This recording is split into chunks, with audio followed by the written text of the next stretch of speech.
উনি যতক্ষণ পর্যন্ত পারছে ততক্ষণই আমার সাথে ফিজিক্যাল রিলেশন করছে।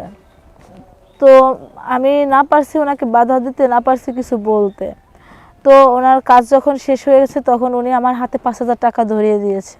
তো আমি টাকা দিয়ে কি করব বলেন? যদি মান সম্মানে যদি না থাকে, সেই টাকার কোনো মূল্যায়ন আছে, সেই টাকা দিয়ে আমি কি করব?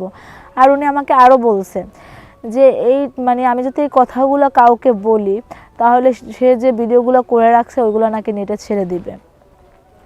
তো আমি ওখান থেকে ওনার কথাগুলো শোনার পরে তো ওখান থেকে আমি কান্না করতে করতে বের হয়ে চলে আসলাম, কারণ ওখানে আমার আর কিছু বলার ছিল না। কী বা বলতে পারতাম আমি, যেহেতু আমার ওখানে ভিডিও পর্যন্ত আছে। এখন আমি যদি ওনাকে কিছু বলতে চাই বা কারো কাছে যদি আমি কিছু বলতে চাই তাহলে উনি আমার ভিডিওগুলো নেটে নাকি ছেড়ে দেবে। উনি আমাকে সেই কথা বলে ধমকি দেখাইছে। এখন আমি বলতে চাচ্ছি এটা যে আমরা মেয়েরা কতটা অসহায় দেখেন। আজকে পড়াশোনা করে না পাচ্ছি একটা জব, যাও টিউশনের জন্য টিউশনি করব তাও তেমনটা পাচ্ছি না। আবার আজকাল রাস্তায় ব্যানার টানানো হয় যে বাসায় এসে পড়ানোর জন্য একটা ম্যাম চাচ্ছি। তাতেও গেলে সে তাতেও কত বড় একটা রিস্ক। আজকে আমি ওই ব্যানার অনুযায়ী যদি আমি আজকে ওখানে না যাইতাম, অবশ্যই আমার সাথে কিন্তু এরকম কোনো কিছু ঘটতো না। আসসালামু আলাইকুম, আমার নাম জুই। আমি আজকে আপনাদের মাঝে আসছি আমার জীবনের কিছু গল্প নিয়ে। লেখাপড়া শেষ করে একটা চাকরির জন্য অনেক ঘোরাঘুরি করলাম, কোথাও চাকরি হচ্ছে না। তারপরে চাকরি যেহেতু হচ্ছে না, কিছু তো একটা করতে হবে, চলতে তো হবে নিজের।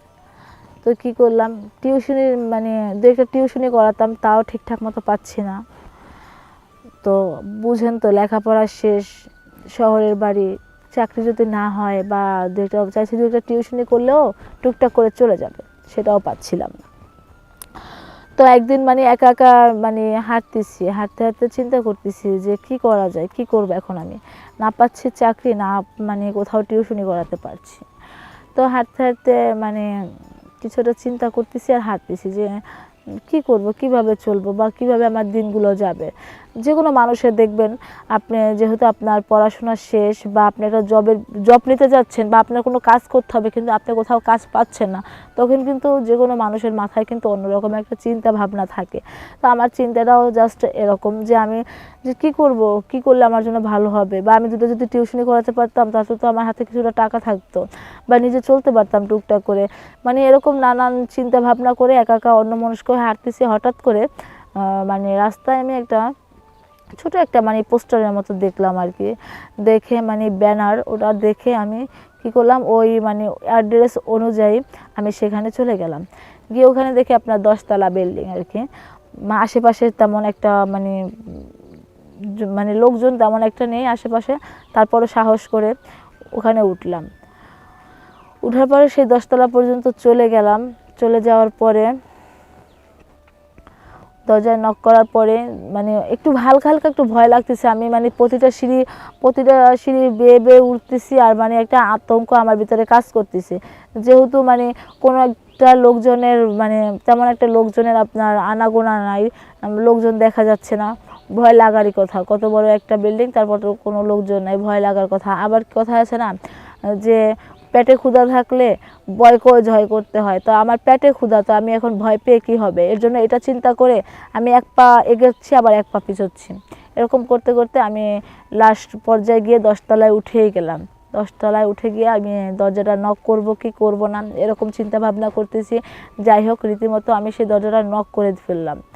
নক করার পরে দরজাটা খুলে বয়স্ক করে একটা লোক বের হয়ে আসলো।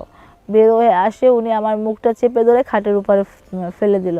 তো আপনার কোথায় সেই স্টুডেন্ট, কোথায় সেই রুমের ভিতরে আর কেউই ছিল না, কোথায় সেই ছাত্র যে কাকে আমি পড়াবো। তো অ্যাড্রেসটা এরকমই ছিল যে একটা টিউশনি একজন ম্যাম চাচ্ছে আর কি। তা এটা দেখে আমি ওনার ওখানে যাই। ওনার ওখানে গিয়ে যে দেখি, যেহেতু বলছে ওনারা, এরকম কিন্তু অনেক বিজ্ঞাপন দেওয়া হয় যে টিউশনির জন্য একটা ম্যাম দরকার, বাসায় এসে টিউশনি করাবে, এরকম কিন্তু বিজ্ঞাপন দেওয়া হয়। তো আমি সেই বিজ্ঞাপন অনুযায়ী আমি সেখানে চলে যাই। তো তখন সেই বয়স্ক লোকটা কী করলো, উনি যতক্ষণ ইচ্ছা ততক্ষণ আমার সাথে ফিজিক্যাল রিলেশন করলো। উনি যতক্ষণ পর্যন্ত পারছে ততক্ষণই আমার সাথে ফিজিক্যাল রিলেশন করছে। তো আমি না পারছি ওনাকে বাধা দিতে, না পারছি কিছু বলতে। তো ওনার কাজ যখন শেষ হয়ে গেছে তখন উনি আমার হাতে 5,000 টাকা ধরিয়ে দিয়েছে। তো আমি টাকা দিয়ে কি করব বলেন? যদি মান সম্মানে যদি না থাকে, সেই টাকার কোনো মূল্যায়ন আছে, সেই টাকা দিয়ে আমি কি করব? আর উনি আমাকে আরও বলছে যে এই মানে আমি যদি এই কথাগুলো কাউকে বলি তাহলে সে যে ভিডিওগুলো করে রাখছে ওইগুলো নাকি নেটে ছেড়ে দিবে।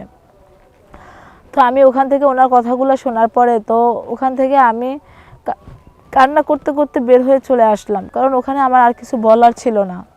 কী বা বলতে পারতাম আমি, যেহেতু আমার ওখানে ভিডিও পর্যন্ত আছে। এখন আমি যদি ওনাকে কিছু বলতে চাই বা কারো কাছে যদি আমি কিছু বলতে চাই তাহলে উনি আমার ভিডিওগুলো নেটে নাকি ছেড়ে দেবে। উনি আমাকে সে কথা বলে ধমকি দেখাইছে। এখন আমি বলতে চাচ্ছি এটা যে আমরা মেয়েরা কতটা অসহায়। দেখেন, আজকে পড়াশোনা করে না পাচ্ছি একটা জব, যাও টিউশনের জন্য মানে টিউশনি করব তাও তেমনটা পাচ্ছি না। আবার আজকাল মানে রাস্তায় ব্যানার টানানো হয় যে বাসায় এসে পড়ানোর জন্য মানে একটা ম্যাম চাচ্ছি। তাতেও গেলে সে মানে তাতেও কত বড় একটা রিস্ক। আজকে আমি ওই ব্যানার অনুযায়ী যদি আমি আজকে ওখানে না যাইতাম, অবশ্যই আমার সাথে কিন্তু এরকম কোনো কিছু ঘটতো না। আমি ওটা দেখে কিন্তু আমি ওখানে গেলাম যে না, যাই হোক গিয়ে দেখি, যদি অন্ততপক্ষে একটাও যদি পড়াতে পারি প্রাইভেট, তাতে তো আমার কিছুটা হলেও মানে একটু উপাসনা হবে। এই জন্য এটা চিন্তা ভাবনা করে আমি সেই মানে ভয় ভীতি নিয়ে সেখানে গেলাম। কথা আছে না যে যেখানে বাঘের ভয় সেখানেই রাত পোহায়।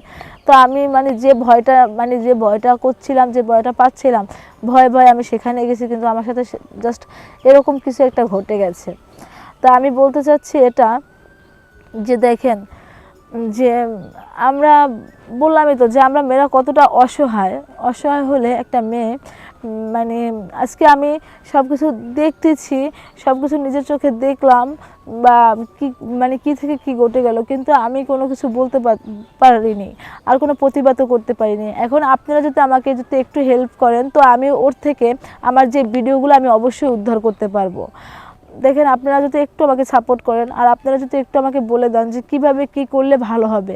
আমি চাচ্ছি ওর কাছে যে আমার যে ভিডিওগুলো আছে, আমি চাচ্ছি যে সেই ভিডিওগুলো যেভাবে হোক আমার ওর থেকে উদ্ধার করতে হবে। আর দেখেন, আপনাদের ছোট বোন হিসাবে আপনাদেরকে বলতেছি, আপনারা আমার আপনার ছোট বোন হিসাবে আপনারা এতটুকু সাহায্য আমাকে অবশ্যই করবেন। সবাই ভালো থাকবেন, সুস্থ থাকবেন। ধন্যবাদ।